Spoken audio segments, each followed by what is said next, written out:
Bueno, hoy vamos a continuar con esta primera de las aplicaciones que vamos a estar eh, discutiendo en detalle, que tiene que ver con el cálculo de variaciones y el control óptimo. En la sesión anterior hablamos de la aplicación al cálculo de variaciones. Recuerden que presentamos el problema de la braquistócrona y vimos cuál era la ecuación diferencial que es condición necesaria para que una curva sea solución. Quedó, me parece, expresada ahí. Y bueno, ahí tenemos, había dejado como ejercicio escribirlo. Y luego comentamos un poquito sobre el problema de control óptimo y cómo el problema de cálculo de variaciones se puede ver como un caso particular. Entonces, hoy vamos a enfocarnos en el problema de control óptimo. Vamos a hacer un resultado bien general de existencia de solución. Y después vamos a analizar en un poquito más de detalle un problema importante que es el problema lineal cuadrático, que tiene muchas aplicaciones en estadística, en electrónica, dinámica de poblaciones, cosas que aparecen de manera bien recurrente. Entonces, vamos a hacer, para ese problema vamos a encontrar cómo son las condiciones de optimalidad y vamos a ver una aplicación así más concreta y donde vamos a poder calcular el control óptimo asociado al problema. Bien, entonces, lo primero es que vamos a considerar un sistema donde X denota el estado. El sistema está gobernado por una cierta dinámica en la que influyen unas condiciones que son intrínsecas del sistema, que tienen que ver con una matriz, una familia de matrices AEP. Entonces es un sistema que en principio es lineal y que puede estar perturbado por una vector determinista que va que va evolucionando en el tiempo y va afectando la trayectoria, y por el efecto de una acción que se ejerce sobre el sistema que está dado por este U, que en este contexto lo denominamos control, y el efecto que este control tiene sobre el sistema viene moderado por una matriz también DDT que tiene una cierta evolución, y con esto entonces el control U impacta en el sistema modificando su comportamiento. Dependiendo de lo que sea esta función, el comportamiento tendrá una u otra, al final llegará a puntos distintos y recorrerá caminos distintos también. Entonces vamos a simplificarnos la vida y vamos a suponer que todas estas funciones que intervienen aquí, la A, la B y la C, son tan regulares como haga falta. Podemos pensar que son continuas en el cerrado para tener cosas complejas. Bien, entonces lo primero que podemos decir sobre este sistema controlado es que para cada control U que sea localmente integrable a la P, uno puede calcular la correspondiente solución de la ecuación diferencial, y eso nos da, bueno, una trayectoria X sub U. Por eso enfatizamos la dependencia del control U. Entonces, a diferentes controles U nos va a dar diferentes trayectorias. La trayectoria la podemos calcular usando la fórmula de variación de parámetros, donde este RDT es el resolvente del sistema lineal autónomo dado por esta matriz, partiendo de tiempo cero en la identidad. Para quienes no estén con mucha información, mucha experiencia con ecuaciones diferenciales, pueden mirar en el curso de de cálculo diferencial y variacional, ahí se ven todas estas cosas, cómo se define adecuadamente el resolvente y todo. Pero es en el caso de que la matriz fuese constante, esto es simplemente la exponencial de t. Entonces, usando la fórmula de variación de parámetros, dada con los insumos B, U y C, obtenemos el estado en cualquier tiempo t del intervalo 0.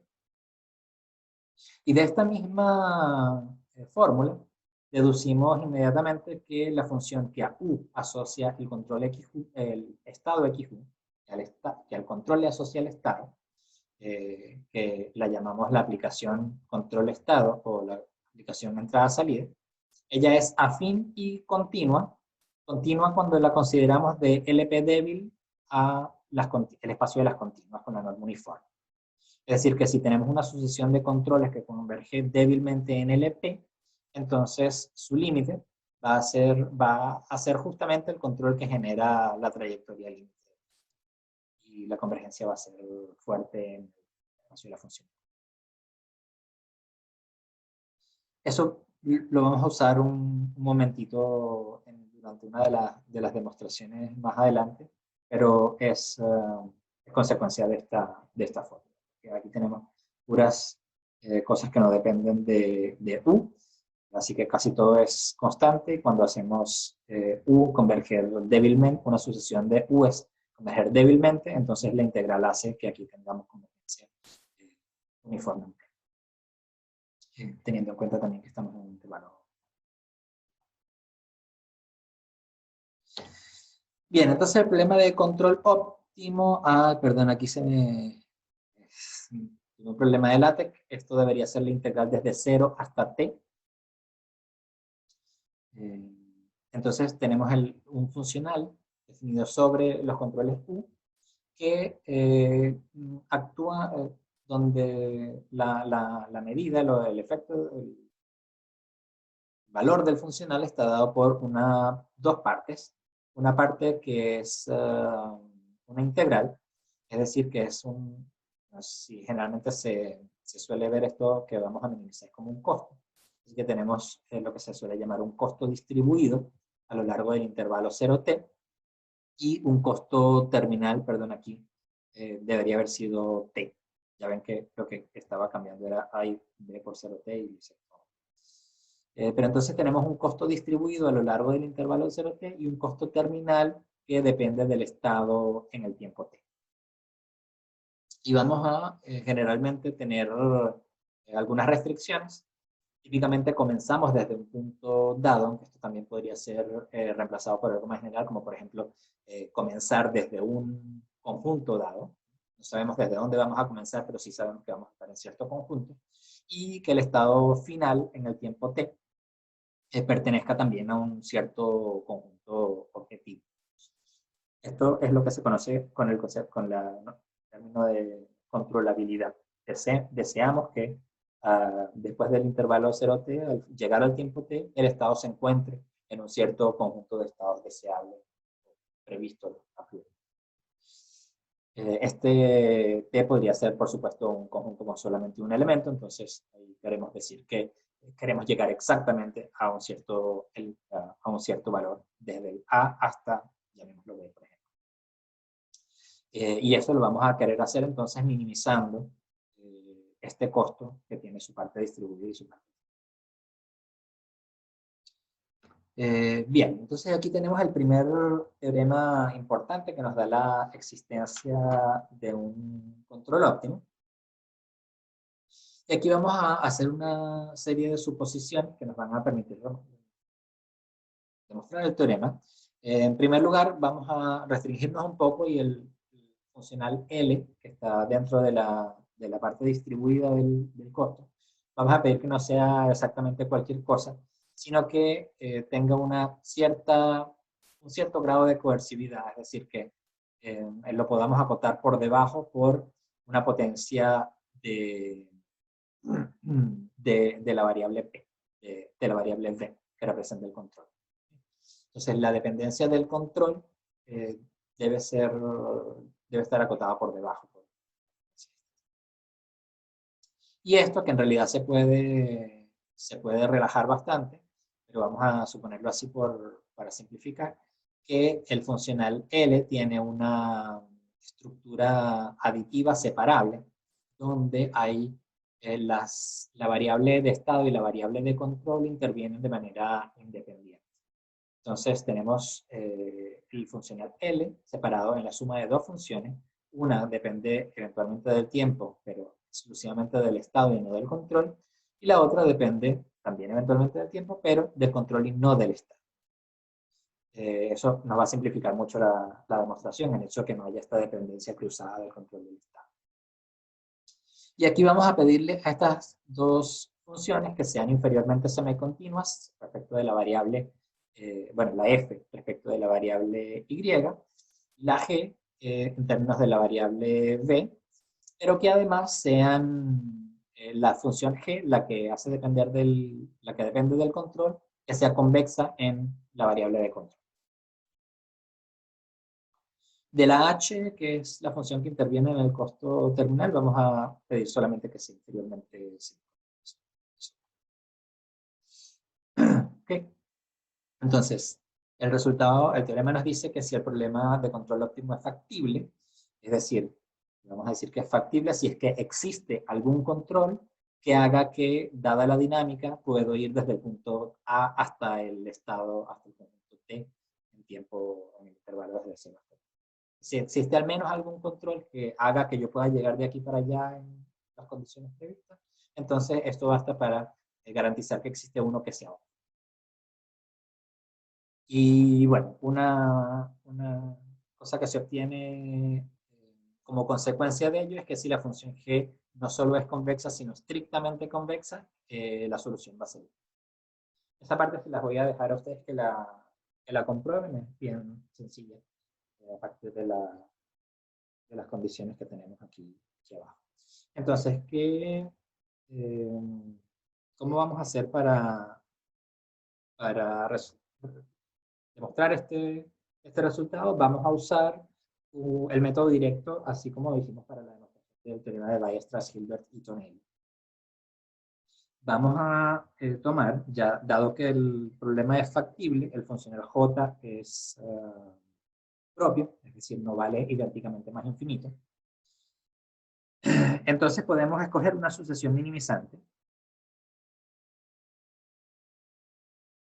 Una sucesión minimizante. Vamos a llamarla U sub n. ¿Okay?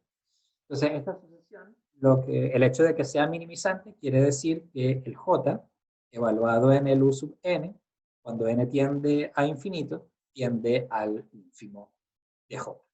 A nosotros no sabemos si ese ínfimo se alcanza, es lo que vamos a demostrar, pero sí tenemos que el problema tiene un valor ínfimo. En principio también podría ser vamos a suponer también que el ínfimo es finito, para simplificar. Creo que lo podemos demostrar con los datos que están, pero supongamos de una vez que el ínfimo no es menos infinito. Entonces, bueno, en realidad sí, el ínfimo es mayor o igual que mu por t. Porque si él está acotado por debajo por esta cantidad, bueno, en particular está acotado por mu, y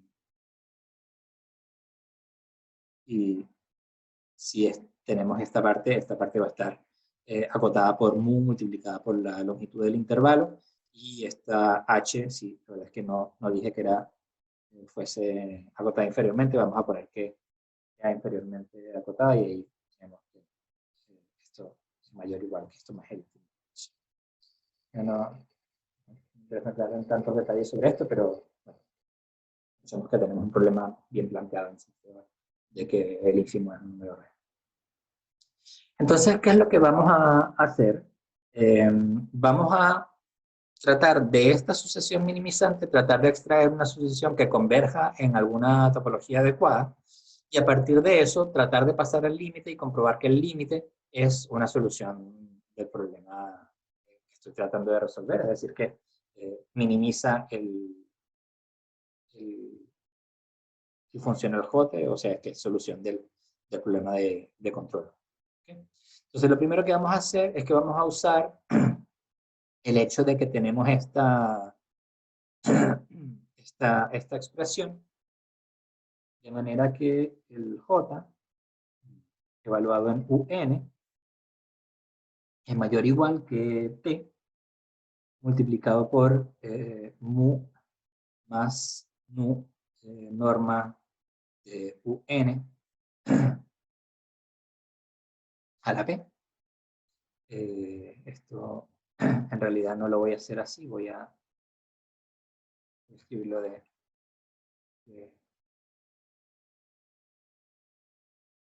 completo. Esto es la integral desde 0 hasta t de L t x sub u de t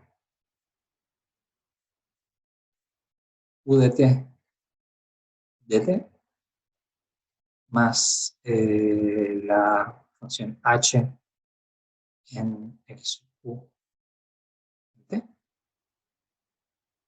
Esto es mayor o igual entonces que la integral desde 0 hasta t de mu más nu norma de u n de t elevado a la p de t más h x sub de t.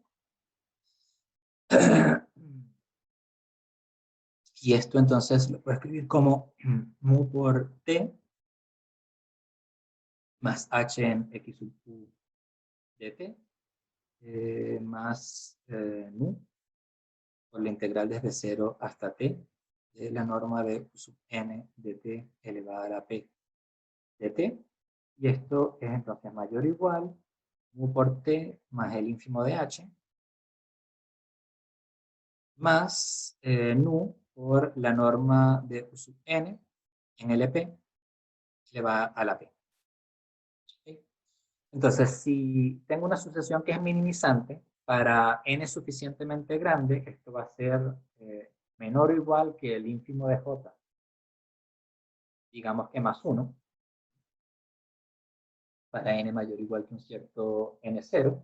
Y entonces, despejando esto, tenemos que la norma de n en LP elevada a la p es menor o igual que el ínfimo de j más 1 menos mu por t menos el ínfimo de h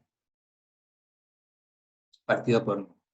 Y esto, fíjense que no depende de n, lo podemos decir que es una cierta constante n. Entonces esto no quiere decir que la sucesión u sub n está acotada en LP. Ahora, como P está entre 1 e infinito, y LP para esos valores de P es reflexivo, entonces la sucesión U sub n le podemos extraer una subsucesión convergente.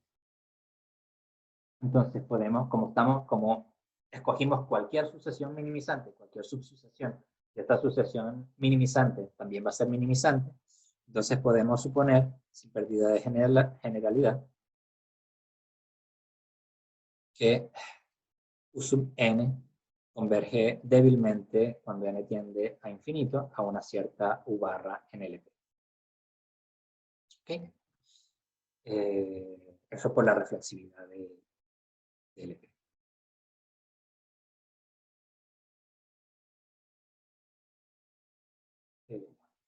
Super. Entonces, teniendo esto, como la U sub n converge débilmente a U barra, entonces por la continuidad de la aplicación entrada-salida, control estado, tenemos que X sub U sub n converge fuerte cuando n tiende a infinito a X sub U barra y fuerte en el espacio de las continuas del intervalo 0. ¿Okay? Entonces tenemos, esto es bien importante, así que lo voy a destacar. tenemos que la U sub n converge débilmente a U en LP, y tenemos que las X, las correspondientes estados, X sub U sub n, convergen fuertemente en el espacio de las continuas a la salida que le corresponde al límite U bar. Entonces ahora vamos a ver qué es lo que pasa con el funcional L sobre esta sucesión. Tenemos que J en U sub n es igual a la integral desde 0 hasta t, L, t, X sub U sub n dt, U sub n dt, más h de X sub U sub n de t mayúsculo. Esto lo podemos escribir como la integral desde 0 hasta t de f en t, X U sub n de t, dt, más la integral desde 0 hasta t de g en t, U sub n dt, perdón, aquí esto depende de t, más la h en X sub U sub n dt. ¿Para qué pasa con cuando nosotros pasamos al límite? Cuando pasamos al límite, significa que vamos a estar haciendo que esto converja a X sub U de t, porque esto converge fuertemente en las continuas, en particular converge puntualmente. Y por la semicontinuidad inferior, todo este funcional es inferiormente semicontinuo, y lo que tenemos es que esto es mayor o igual cuando n tiende a... el límite, pasando al límite, cuando n tiende a infinito, tenemos que el límite inferior de j U sub n, cuando n tiende a infinito, es mayor o igual que la integral desde 0 hasta t de f en t por el límite, más aquí esta función, el problema que podríamos tener es que esta convergencia es solamente débil, así que ahí estaríamos en problema. Sin embargo, como la función g es continua, es convexa con respecto a esta variable, este funcional con respecto a la variable v en LP es inferiormente semicontinuo y convexo. Por lo tanto, él también es débilmente inferiormente semicontinuo. Entonces, si por eso es que aquí necesitamos la convexidad. Si es que esta función converge débilmente, entonces esto converge en valor a el valor del funcional en el límite. Entonces aquí estamos usando la convexidad porque, a diferencia de esta convergencia que es fuerte, esta convergencia es solo débil. Entonces aquí tenemos la integral desde 0 hasta t de g en t u barra de t de t.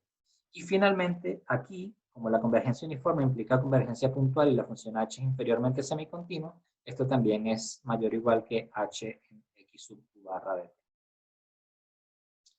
Así que tenemos esto, voy a traducirlo un poquito. Tenemos esto acá, y al ser u sub n una sucesión minimizante, esto es igual al límite, donde n tiende a infinito, de j de u sub n, y esto es igual al ínfimo de j. Entonces, en conclusión, lo que obtenemos es que j, que es todo esto, evaluado en u barra, es menor o igual que el ínfimo de j, y por lo tanto, u es solución del problema. Entonces, de nuevo, es aplicación del método directo. Estamos usando lo mismo que usamos al principio del curso cuando demostramos el teorema de Weierstrass-Hilbert-Tonelli. La coercividad nos da acotamiento de la solución y la reflexividad nos permite pasar una subsucesión débilmente convergente. Y luego la semicontinuidad inferior nos permite garantizar que el límite efectivamente minimiza el funcional en cuestión. Entonces aquí tenemos bien aislado lo que es la coercividad, Y aquí tenemos la parte de semicontinuidad inferior que necesitamos para demostrar el teorema. Con la salvedad de que, como aquí la convergencia es fuerte por un lado, débil por otro lado, para la parte que es débil necesitamos la convexidad de manera de poder pasar el límite de Ecuador. Entonces, con eso tenemos demostrado la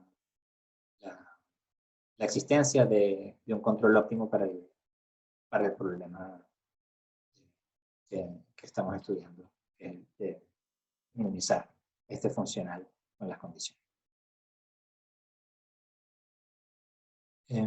Vale, entonces vamos a ver algunas aplicaciones. Un problema, como les decía al principio, que es bastante relevante, es el problema que se conoce como lineal cuadrático. Escribimos lineal porque efectivamente la dinámica es lineal. El lado derecho depende de manera lineal afín, tanto del estado como del control. Eso se entiende por una dinámica lineal. Y el costo es, la parte distribuida es cuadrática. Fíjense que tenemos una parte que es un costo asociado al control, donde aquí tenemos una matriz, una familia de matrices, una función en las matrices cuadradas, que vamos a suponer que es uniformemente definida positiva. Si es que es definida positiva y continua en el cerrado, automáticamente tenemos la uniformidad por continuidad y compasividad. Entonces tenemos esta parte que entonces es una función cuadrática positiva, porque estas funciones son definidas positivas. Acá tenemos también una parte que, bueno, en este caso también es convexa, aunque no lo necesitamos para el teorema de existencia, pero bueno, tenemos una función cuadrática donde la matriz W de t para cada t es semidefinida positiva. Es decir, eventualmente estas matrices podrían tener núcleo. Lo que sí le vamos a pedir es que en la dependencia del control no ocurra. Y luego tenemos un costo terminal, que bueno, para simplificar vamos a suponer que es convexa y diferenciable, aunque ambas hipótesis se pueden relajar bastante. Pero para la exposición aquí, pensemos que es convexa y diferenciable. Entonces, este hecho de que la función sea uniformemente definida positiva quiere decir que en la desigualdad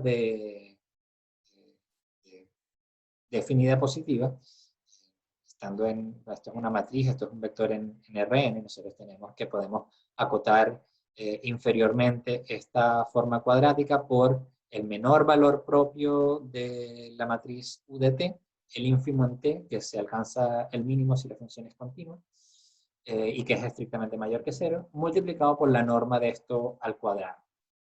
Entonces, de esa manera, lo que tenemos es que se cumple que el funcional que está dentro de la integral, en el costo distribuido, lo podemos acotar por algo que es mayor o igual que una constante, creo que puse un medio por ahí, no sé si puse nada de eso, multiplicado por la norma del control elevado al cuadrado, en el caso que nos ocurre.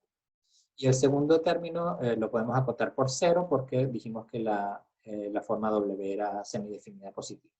Entonces, esto lo podemos acotar por 0, esto lo podemos acotar por la norma al cuadrado multiplicado por el mínimo valor propio de la familia U de t, que es uniformemente mayor que 0. Y con eso, entonces, estamos en las condiciones del teorema que vimos antes, y podemos garantizar la existencia de un control óptimo.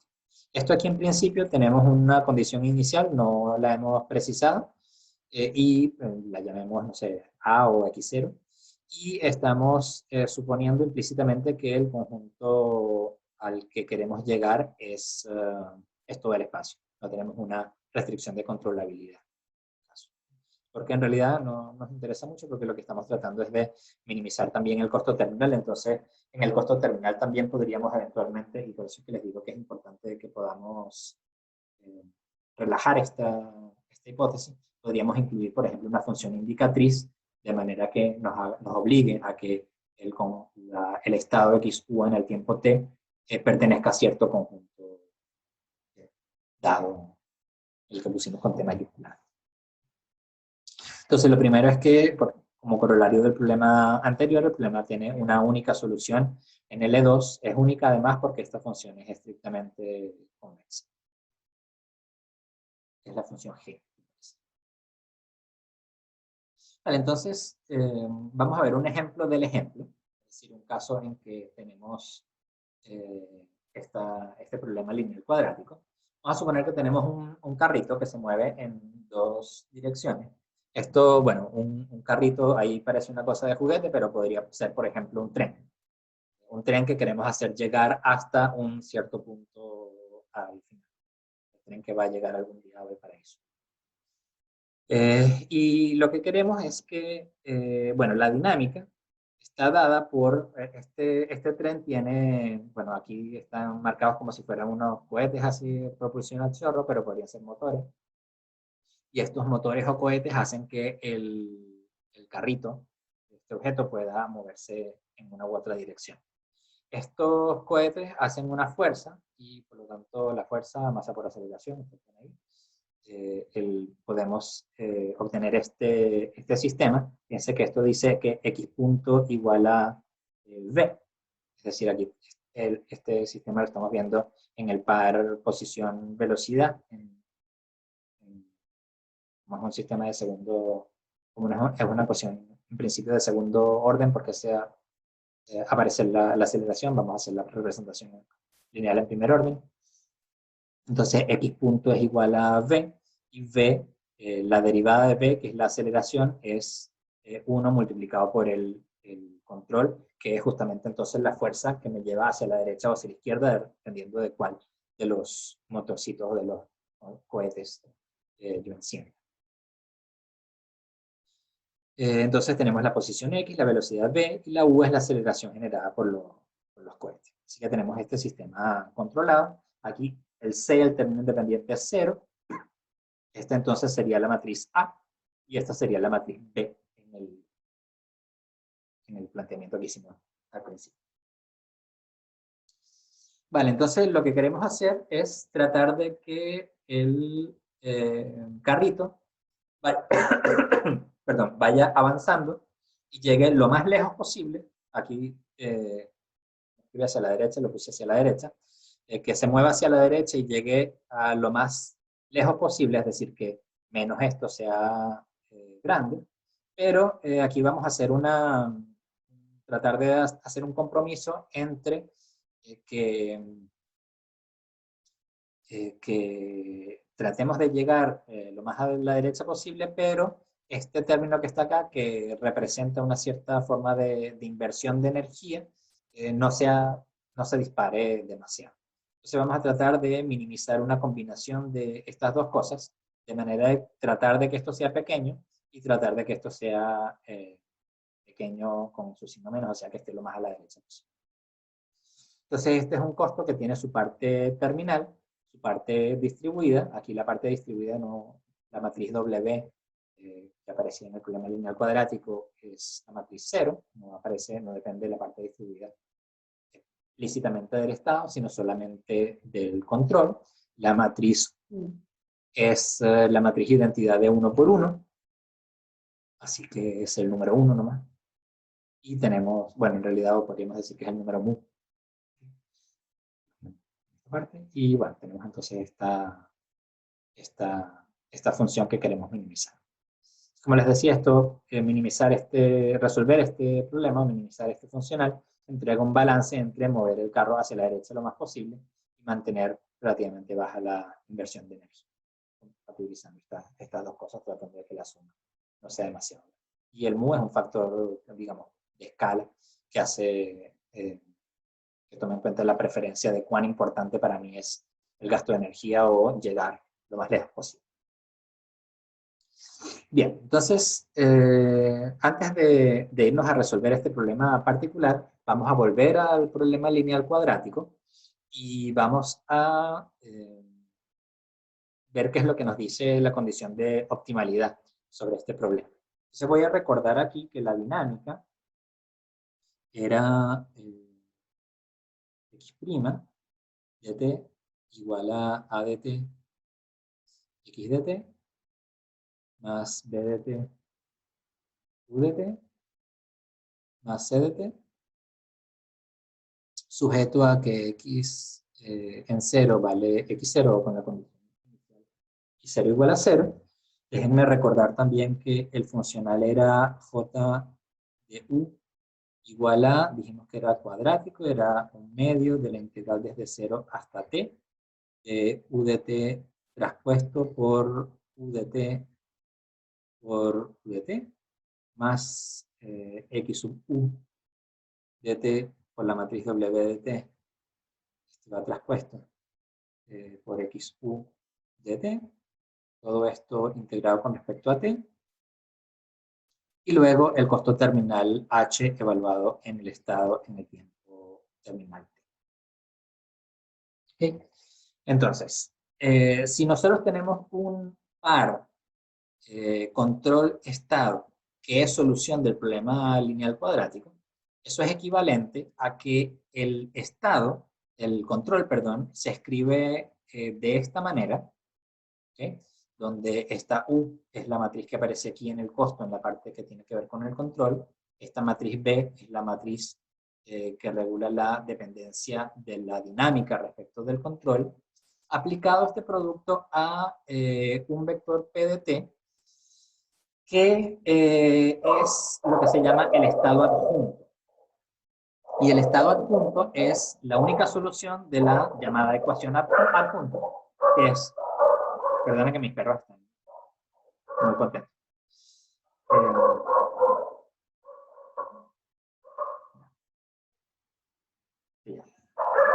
Ok, entonces tenemos la ecuación adjunta. La ecuación adjunta es una ecuación diferencial, igual que la ecuación que representa la dinámica. Ok, me parece que aquí estoy suponiendo x igual 0, c igual 0. Creo que ahí lo vamos a ver en la demostración. Probablemente estoy suponiendo c igual 0 para simplificar. Entonces, la ecuación adjunta es una ecuación diferencial bastante parecida a la original, salvo que en lugar de la matriz A va a aparecer su traspuesta, es la matriz A de t con signo negativo, y en lugar del control afectar sobre el estado, es el estado óptimo el que afecta sobre el estado adjunto a través de la matriz ya no la B, sino la W. Y esta ecuación diferencial, bueno, obviamente tiene infinitas soluciones si es que uno no especifica una condición. En este caso, colocamos una condición terminal en lugar de una condición inicial, pues se puede ver que es equivalente a una condición inicial. Cambiando un poco la ecuación diferencial, que es P de t igual a esta expresión que hace aparecer el gradiente de la función h, que es la que determina el costo terminal. Entonces, la condición terminal para el estado del punto tiene que ver con las variaciones del costo terminal en el estado terminal óptimo. Y esta ecuación, entonces, aparece acá. Aparecen estas cosas del costo y esta cosa de la deuda. Entonces, bien, vamos a ver que efectivamente tenemos esa equivalencia. Ahora sí, es para cualquier función z de t, esto tiene solución única, y para cualquier valor de aquí, esto va a tener también una condición terminal válida para tener esta solución única de esta ecuación diferencial. Así que por ahí estamos tranquilos. Entonces vamos a ver de qué va la demostración. En primer lugar, la condición de optimalidad es derivar igualar a 0. En este caso, esta es una condición necesaria y suficiente, pero que el problema es convexo y diferenciable, así que la condición que nos da la regla de Fermat no solo es necesaria, sino suficiente también. Entonces, el par u, xu va a ser óptimo si y solo si el gradiente de j es 0. Es gradiente porque en este caso es diferencia. Que sea 0 quiere decir que el gradiente aplicado a b es igual a 0 para todas b. Ahora, vamos a calcular la derivada de esto, el gradiente aplicado a b. Y el gradiente aplicado a b, ustedes pueden ver fácilmente que es, bueno, como esto es una función cuadrática, esto es la misma función cuadrática, pero evaluada por un lado en la variable y por otro lado en el b. Estamos tomando la dirección de la variación. Ahí no lo escribí antes, debíamos suponer que la u y la w son simétricas. No lo dije aquí, pero son simétricas y definidas como... Esto para que la derivada efectivamente sea esto y no tengamos u y v y u, que podrían ser cosas. Y entonces, la derivada de esto me queda el u aplicado a b, y la misma cosa, aquí me queda la derivada de esto en la dirección de x sub v, y la derivada de esto es la derivada de h evaluado en esto, multiplicado por el vector x sub v. Recuerden que esto es una derivada con respecto a u, así que esto es una función afín continua de u, así que la estoy evaluando en la función afín continua, por esto me aparece el x de. Entonces, esta es la derivada. Entonces, lo que tenemos que ver, la condición de optimalidad es si y solo si esta expresión que está aquí es igual a 0. Entonces, para ver qué es lo que eso significa, vamos a empezar por mirar qué nos dice este término que está acá, que es el que hace depender del estado. Porque fíjense que la ecuación adjunta, aquí esto no depende nada del estado, sino solamente del estado adjunto. Y bueno, el estado adjunto está dado por la ecuación adjunta. Así que de alguna manera tenemos que hacer esto que pase a la ecuación adjunta. Entonces, vamos a mirar qué es lo que nos dice esto, que es la traspuesta de lo que había colocado antes. Y la ecuación adjunta nos dice que x sub u de t por w es igual a esto que aparece acá. Esto lo que hice fue simplemente tomar la ecuación adjunta, tomar la traspuesta y despejar el término que corresponde a este punto. Me va a quedar x sub u traspuesta multiplicado por w, que es igual a la traspuesta, que es la misma función, y esto pasa del otro lado. Entonces voy a tener el p' traspuesto, y aquí voy a tener más a' traspuesto, voy a tener p traspuesta multiplicada por a. Perdón, esto es lo que tengo entonces, lo que me aparece aquí. Ahora, ¿qué es lo que pasa aquí? Vamos a meter eso en la fórmula anterior. Déjenme escribir esto. Un momento, voy a mirar ese segundo término que aparece acá, que es x, la integral de x sub u barra. Voy a eliminarme la dependencia de t para no escribir tanta cosa. xv. Eso usando la definición, el cálculo que nos da la ecuación adjunta para este producto, me dice que esto es igual a la integral de P',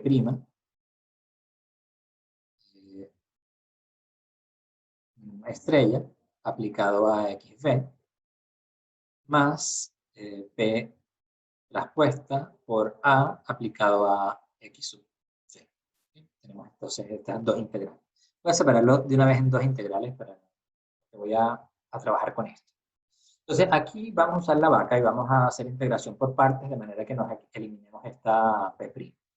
Entonces aquí lo que tendríamos es U y dB, aquí vamos a usar las mismas letras, pero para la misma cosa. Entonces aquí voy a tener U por B, entonces va a ser la primitiva de esto que es P por U. Voy a tener entonces P traspuesta por U, evaluada entre 0 y T, está todo entre 0 y T, 0 y T, 0 y T, menos la integral de V de U, es entonces V, la integral desde 0 hasta T, de V es sin la prima, estrella, multiplicado por la derivada de X sub, derivada con respecto a T. más, aquí voy a tener entonces P estrella por A por X sub, desde 0 hasta... Ahora fíjense, estos dos términos que aparecen acá, y si efectivamente estoy tomando el 6 igual a 0, son estos dos términos que están aquí. Tengo la X sub V para el control V, que aparece aquí y acá. Entonces, este término menos este término lo que me da es menos este término que está del otro lado.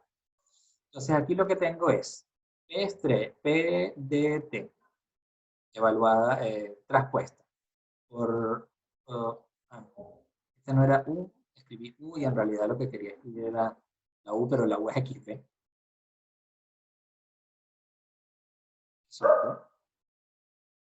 Entonces, aquí tenemos P de T por X sub B de T menos P en 0 traspuesto por X sub T en 0. Y aquí dijimos que me quedaba menos el B por V. Menos la integral desde 0 hasta T de B de P estrella, perdón. P estrella sale de factor común. P estrella que sale de factor común. Y luego tengo menos esto más esto que me queda B por V. ¿Ok?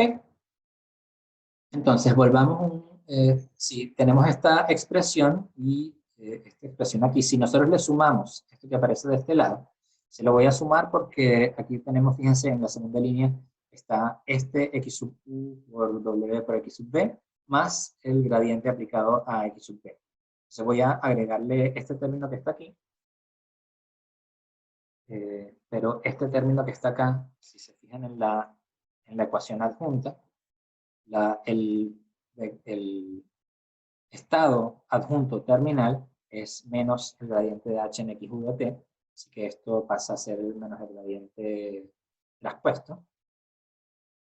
Por lo tanto, ¿qué voy a escribir? Pues lo voy a escribir así. Escribir esto como menos el gradiente de h en x sub u barra de t traspuesto por x sub t menos p con, traspuesto en 0 por x sub 0, la condición inicial, menos la integral desde 0 hasta t de p traspuesto por b. Entonces, pasando esto del lado izquierdo, lo que obtengo es esta expresión que está acá, x sub u por w por x sub v, más este gradiente multiplicado por x sub v en t, que pasa del lado izquierdo, es igual a esto que está aquí. ¿Y por qué me apareció esto? No sé por qué me apareció esto.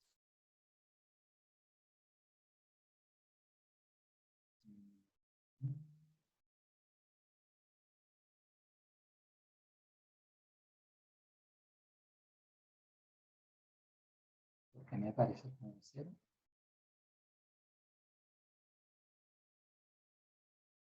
Ya.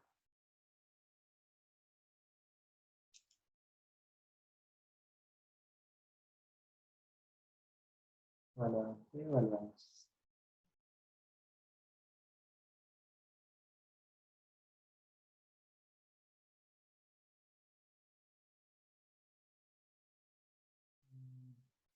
Déjame que después le comento qué pasó aquí porque debe ser alguna cosa de que hay que hacerlo para todo B con ciertas propiedades o algo así como en la ecuación de Euler-Lagrange. Pero entonces lo que tenemos es que 0 es igual bueno, el gradiente de J en U barra aplicado a B, y eso es igual a módulo, esta parte que tengo que ver por qué se cancela. Este término que es U barra multiplicado por traspuesta, multiplicado por la matriz U, menos P traspuesta por B, y esto va aplicado sobre toda B en L2. Entonces, como esto vale para toda B en L2, necesariamente esta cantidad tiene que ser igual a 0, y esta cantidad va a ser igual a 0 si y solo si U barra es igual a, multiplico por la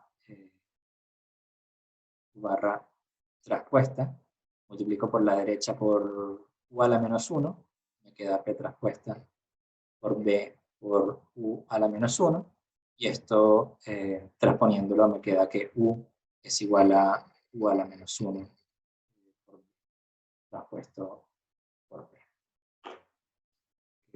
Lo que nos dice el principio del máximo, que es la condición de optimalidad.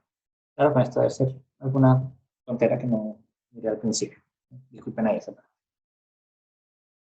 Okay. Entonces, bueno, con esto tenemos que la condición equivalente necesaria y suficiente de optimalidad, ya vemos que es equivalente a su vez a esta condición que está aquí, que es lo que conocemos entonces como el principio del máximo. Me parece que nos da esta expresión. Así que esta expresión, de hecho, la podemos usar para ver qué es lo que nos pasa con el carro cohete. Voy a recordar cuáles eran las ecuaciones. Volvamos un momentito. Teníamos, en el caso del carro cohete, teníamos X es par X, B. La matriz A es la matriz 0, 1, 0, 0. La matriz B es 0, 1. Esa es la dinámica. La función es, tenemos un costo terminal, entonces J de U es igual a menos X sub U de T. O sea que la función H de Z es igual a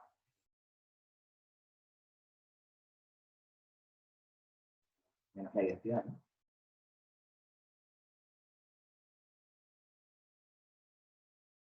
Menos 1, la identidad.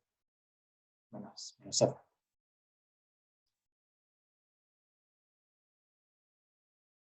Y tenemos esto entonces, medios, la integral desde 0 hasta t, de u de t al cuadrado de t. Entonces la w es idénticamente 0 y la u es mu por la identidad en una dimensión que es u. ¿Falta alguna cosa? No. A, B, u y w y la h. Okay. Entonces, ¿qué es lo que dice el teorema del máximo? El teorema del máximo me dice que está la ecuación adjunta. La ecuación adjunta es P' igual a menos A traspuesta 0, 0, 1, 0 por P más W por algo que es 0. ¿Okay? Así que esto me queda, bueno, P', llamarlo P1, P2, prima, es igual a, esto es 0, P1, 0, P2, 0, y menos 1 más 0. Así que me queda que P1 es idénticamente 0, P2 es menos P1. Perdón, P1' es 0.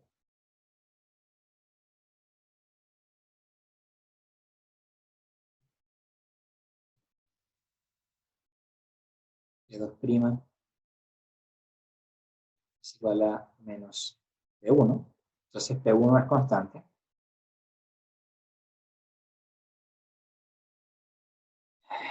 Ok, vamos a ver cuánto tiene que valer esta constante. El estado terminal es el gradiente menos el gradiente evaluado en x de t.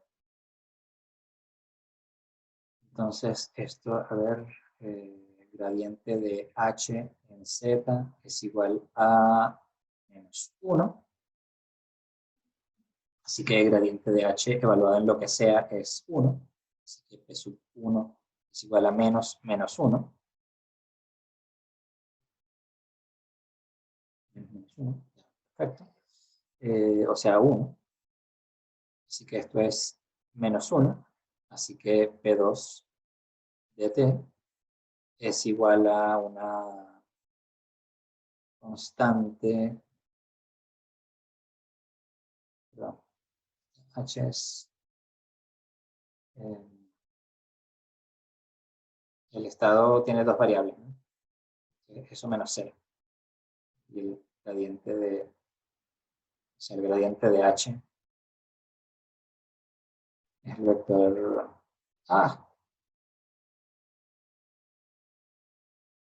es 1,0. Entonces, en la primera coordenada tenemos esto, 1. Y aquí en 2 tenemos P2 es constante, vamos a llamarla D menos T, integrando este menos 1. Y sabemos que P2 evaluado en T es el gradiente de H en T, pero la condición 2 es 0. Así que 0 es D menos T mayúscula, de donde D vale T. Así que P2 de T es T mayúscula menos T.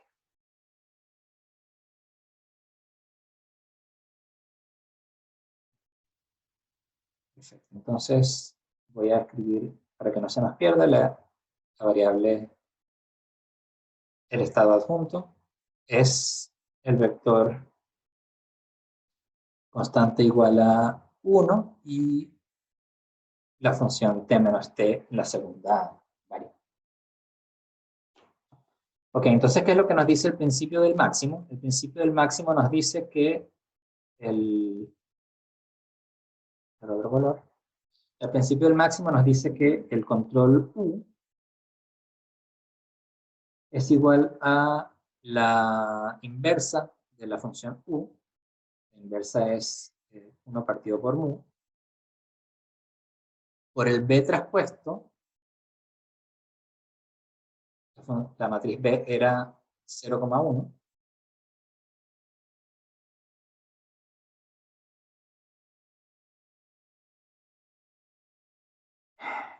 Y el P es esta función de acá, es 1 T menos T. Y entonces tenemos 1 partido por mu. Esto por esto da 0 y esto por esto da T menos T.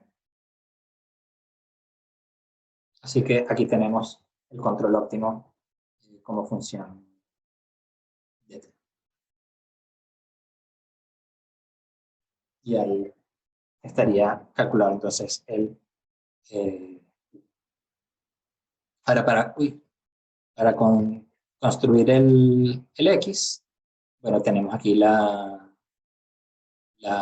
dinámica con esta función, el B, ya sabemos cuál es el control U que hay que colocar, así que con eso uno calcula X sub U y J de U, X sub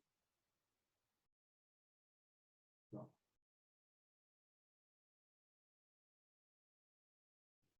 Con esto calculamos.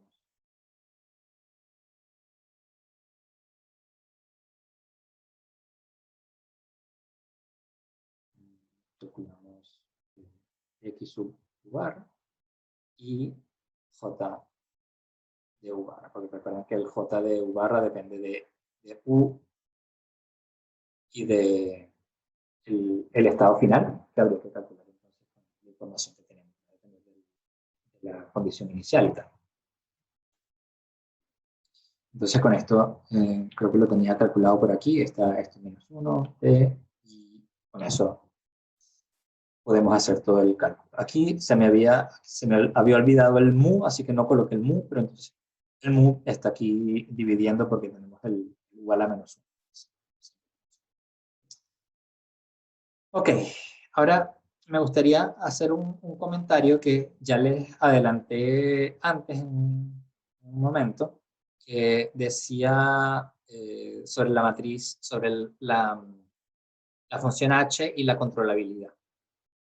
Si es que nosotros necesitamos o tenemos una condición de controlabilidad, es decir, necesitamos que el estado final, en tiempo t, pertenezca a un cierto conjunto T, entonces podemos incluir la función indicatriz de ese conjunto en la función h, de manera de que y la condición inicial, en lugar de tener el gradiente de la función h, lo que vamos a tener es el subdiferencial.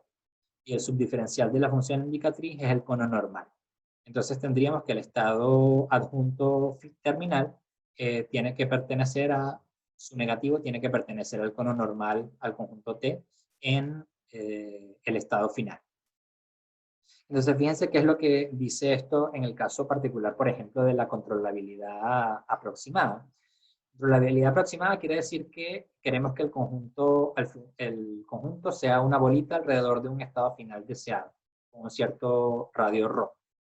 Entonces, ¿qué pasa con el cono normal en ese punto? Bueno, como es una bolita, en el interior del cono normal, en el interior del conjunto, perdón, en el abierto el cono normal va a estar reducido solamente a un punto, que es el 0.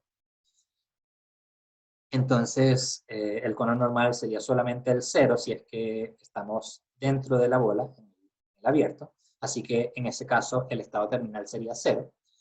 Y en caso de que llegáramos solamente a la frontera de la bola, que es lo que generalmente va a pasar, por cierto, porque como estamos minimizando costos, generalmente vamos a llegar apenas al conjunto objetivo. Entonces lo que va a pasar en la mayoría de los casos prácticos es que el estado final va a estar justamente en la frontera de la bola. Voy a apenas cumplir con la condición de controlabilidad aproximada. Y cuando calculo el cono normal a una bola en un punto que está en su frontera, eso es simplemente, recuerden que una bola, el cono normal apunta en las direcciones en que todos los vectores que van hacia dentro de la bola forman un ángulo obtuso. Y como la bola es así como redondita, eso tiene un plano tangente al que se llega, y por lo tanto el normal es justamente el vector normal de la bola, que justamente es el que une el origen con el punto donde estamos parados. Entonces el cono normal va a ser la semirrecta que va desde el punto, aquí lo escribí al revés, debería ser este positivo y este negativo. Es la semirrecta que va desde el punto x0. No, pero aquí tiene un signo negativo. No dije nada, está bien el signo aquí. Esto es el negativo del cono normal. El cono normal es entonces vamos a tener que el estado adjunto final se relaciona con el estado final, con esta expresión donde kappa es algún número mayor. Podría ser 0, podría ser mayor. Pero esos son el tipo de cosas que aparecen cuando agregamos condiciones de controlabilidad o controlabilidad aproximada.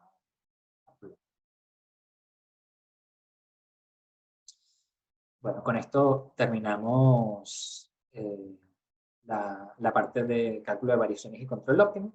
Y las próximas 2 sesiones, entonces, vamos a conversar sobre otra aplicación que también es interesante, que tiene que ver con un teorema, una serie de teoremas que son importantes en análisis funcional, pero que también tienen consecuencias interesantes en ecuaciones diferenciales parciales, que son el lema de el teorema de Lax-Milgrom y el teorema de Stampacchia, que vamos a ver que son consecuencias inmediatas de la regla de Fermat, tomando los espacios adecuados. Simplemente, tanto el teorema de Lax-Milgrom como el de Stampacchia son simplemente derivar igualar a 0 en el minimizador de una función convexa. Nada más esotérico que eso. Bueno, no sé si tienen algunas preguntas, y de lo contrario, si no, nos vemos la próxima clase.